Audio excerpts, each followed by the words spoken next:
2 মাসের নিষেধাজ্ঞা শেষে মধ্যরাত থেকে শুরু হয়েছে সাগরে মাছ ধরা। আবারও কর্মব্যস্ত সময় পার করছেন উপকূলের হাজারো জেলে।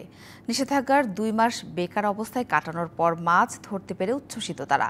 কাঙ্ক্ষিত মাছ পেলে ঘুরে দাঁড়ানোর আশা মৎস্যজীবীদের। সাগরে মাছের প্রজনন বৃদ্ধি ও সংরক্ষণের জন্য গেল 20 মে থেকে 65 দিন সমুদ্রে সব ধরনের মাছ শিকারের ওপর নিষেধাজ্ঞা জারি করে সরকার। এর প্রভাবে ভোলা ও বরগুনায় বেকার হয়ে পড়ে হাজারো জেলে। নিষেধাজ্ঞা শেষে মধ্যরাত থেকে সাগরে মাছ ধরতে নামেন জেলেরা। কষ্টের দিন শেষে এবার ঘরে ফিরবে সচ্ছলতা, আশা জেলেপাড়ার বাসিন্দাদের। এখন আমরা জাল তুলতেছি, জালের লাইন করতেছি, সবকিছু রেডি করে আমরা বাজার ঝাঁকে ঝাঁকে ইলিশ আর সামুদ্রিক নানা প্রজাতির মাছে পূর্ণ হবে ট্রলার, এমন আশায় মৎস্য শ্রমিক, ব্যবসায়ী ও জেলে পরিবারে বইছে খুশির জোয়ার। জাল দড়ি বান্ধি বোট টোট গুছাম হেগির পর সাগর যাম। নদী বাজার বরফ এগুলো ভরিয়া এবং জাল পালা এগুলো ভরিয়া গুছাইয়া পরিস্থিতিতে। তবে জেলেদের অভিযোগ, নিষেধাজ্ঞার সময়ে অনেকেই পাননি সরকারি সহায়তা।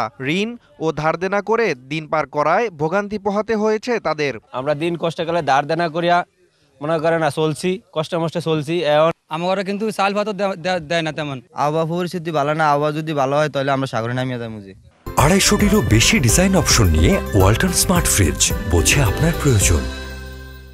আগের চেয়ে এবার ইলিশ সহ সামুদ্রিক মাছের উৎপাদন বাড়বে, আর এতে ক্ষতি পুষিয়ে নিতে পারবেন জেলেরা, এমন মত মৎস্য কর্মকর্তাদের। 65 দিনে সমুদ্রে মৎস্য আহরণের নিষেধাজ্ঞা উঠে যাচ্ছে। ভোলার জেলেরা যারা সমুদ্রগামী মৎস্য আহরণ করে তারা কিন্তু মোটামুটি যথেষ্ট তাদের ভিতরে প্রাণচঞ্চলতা ফিরে আসছে। তারা কিন্তু তাদের যে জাল, নৌকা, দড়ি, কাশি এগুলো কিন্তু তারা মেরামত করেছে এবং তারা সমুদ্রে যাওয়ার জন্য প্রস্তুত রয়েছে। এখন যে জেলেরা 23 জুলাইয়ের পর মাছ ধরতে যাবেন, তারা আগে থেকে অনেক বেশি পরিমাণে মাছ পাবেন এবং তারা এতদিন মাছ না ধরে হয়তো কিছু আর্থিক সংকটের মধ্যে ছিল, সেটা হয়তো কাটিয়ে উঠতে পারবেন। আশা করি তাদের দিন আরো ভালো যাবে। ভোলা ও বরগুনায় সাগরে মাছ ধরার নিবন্ধন রয়েছে 1,10,167 জন জেলের। Najmus Sakib Sami, DBC news desk.